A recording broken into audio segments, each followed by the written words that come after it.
Hello दोस्तों, इस video में हम एनबीटी स्कैन के बारे में बात करेंगे कि ये एनबीटी स्कैन होता क्या है और इसका हम काली लिनक्स में कैसे यूज़ करते हैं। तो दोस्तों, एनबीटी स्कैन का यूज़ तब किया जाता है जब हमें किसी टारगेटेड आईपी का नेट बायोस नेम निकालना पड़ता है, क्योंकि दोस्तों जो नेट बायोस नेम होता है ये किसी भी एप्लीकेशन को आपस में कम्युनिकेशन करने में काफ़ी हेल्प करती है। तो अगर आपको किसी भी टारगेटेड आईपी या किसी भी टारगेटेड डिवाइस का अगर आपको नेट बायोस नेम पता चल जाता है तो उससे आप काफ़ी चीज़ें कर सकते हैं। तो इस वीडियो में मैं आपको नेट बायोस के जो नेम सर्वर है उसको कैसे फाइंड किया जाता है मैं आपको बताऊंगा। तो दोस्तों, जैसे मैं इसके ऊपर क्लिक करूंगा, देखिए इसका हेल्प पेज खुल जाएगा कि इसको यूज़ कैसे करना है।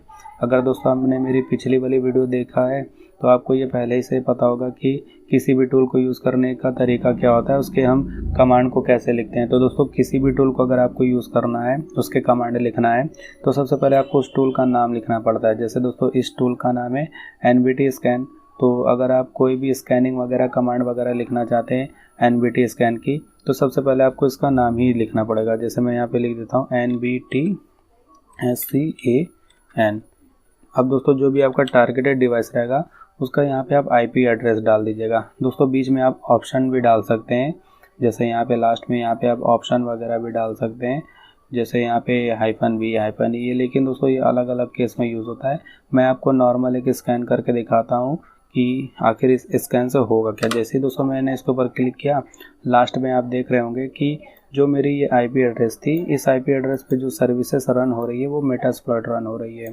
अगर दोस्तों आपके केस में ये होगा कि अगर आप अलग अलग आईपी एड्रेस डालेंगे तो हो सकता है विंडोज़ 7 रन हो रही होगी, विंडोज़ 10, लिनक्स, कुछ भी हो सकता है दोस्तों। तो मेरे जो ये टारगेटेड आईपी है इसके ऊपर मेटास्प्लॉइट रन हो रहा है। दोस्तों, मेटास्प्लॉइट मैंने खुद अपने सिस्टम में ही मतलब इंस्टॉल करके उसको रन किया हुआ है, ताकि मैं किसी दूसरे के डिवाइस पे अटैक ना करूँ। मेटास्प्लॉइट आपको अटैक करने की परमिशन देता है ताकि आप अच्छे से प्रैक्टिस वगैरह कर सकते हैं। इससे किसी ऑर्गेनाइजेशन को प्रॉब्लम नहीं होती, क्योंकि ये मेरा खुद का ही मेटास्प्लॉइट है जो मैंने अपने डिवाइस के ऊपर टारगेट के लिए बनाया है। तो मैंने उसका आईपी एड्रेस फाइंड करके उसके ऊपर जब छोटा सा अटैक किया तो मुझे पता चल गया कि इसके नेट बायोस का क्या नाम है।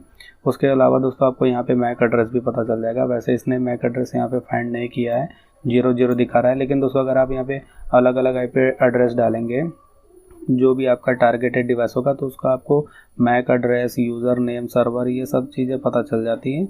नेट बायोस नेम में जैसे कोई विंडोज़ हो सकती है, टारगेट आईपी पे चल रही होगी कौन सी, विंडोज 7, 8, 10, यहाँ पे आपको दिख जाएगा। तो इसी तरह दोस्तों आप मेटास्प्लॉइट का ये नेट बायोस का यूज़ कर सकते हैं। दोस्तों इसके अंदर बहुत सारे और भी ऑप्शन आते हैं। मान लीजिए अगर आपको काफ़ी सारे फाइल एक साथ देनी है, यानी आपके पास कोई एक ऐसी फाइल है जिसके अंदर काफ़ी सारी आईपी एड्रेस है, अगर आप एक साथ ही उन सभी आईपी एड्रेस में देखना चाहते हैं कि कौन कौन सी सर्विसेज रन हो रही है, तो यहाँ पे आप -F का यूज़ कर सकते हैं।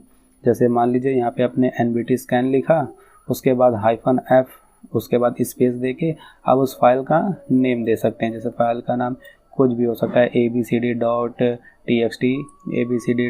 कुछ भी हो सकता है फाइल का नेम देने के बाद अगर आप जैसे ही एंटर मारेंगे, उसके बाद उस फाइल में जितने भी आईपी एड्रेस होगी उससे जो रिलेटेड जितने भी नेट बायोस का नेम होगा सभी आपको यहाँ पे शो हो जाएगा। तो ये इसका बेसिक कमांड होता है। जितना आप डिटेल में जाएंगे आपको और सारी चीज़ें पता चलती जाएंगी। जैसे देखिए यहाँ पे कुछ एग्जांपल भी ऊपर दिए हुए हैं, अगर आप चाहें तो इनको भी यूज़ करके थोड़ी बहुत प्रैक्टिस वगैरह कर सकते हैं। जैसे मान लीजिए मैं इसी को कॉपी करके आपको एक प्रैक्टिस करके दिखाता हूँ, देखता हूँ कि ये चलता है कि नहीं। तो मैंने इसको करके जैसे दोस्तों मैं एंटर मारूंगा तो देखिए ये अभी शायद रनिंग कंडीशन में ये आईपी एड्रेस नहीं होगी, इसलिए यहाँ पे देखिए कुछ भी फाइंड वगैरह नहीं कर पाया।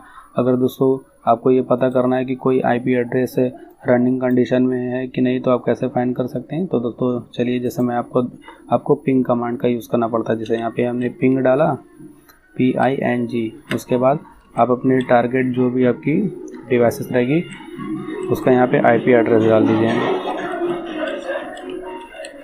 उसके बाद दोस्तों जैसे आप एंटर करेंगे तो देखिए यहाँ पे अगर इस तरीके से आपको दिखता है 64 बाइट फ्रॉम ये, तो इसका मतलब आपका जो ये आईपी एड्रेस है ये आपके लिए अवेलेबल है। तो मेरे लिए जो ये ऊपर वाली आईपी एड्रेस थी अवेलेबल नहीं थी, इसलिए उससे रिलेटेड जानकारी नहीं आ पाई।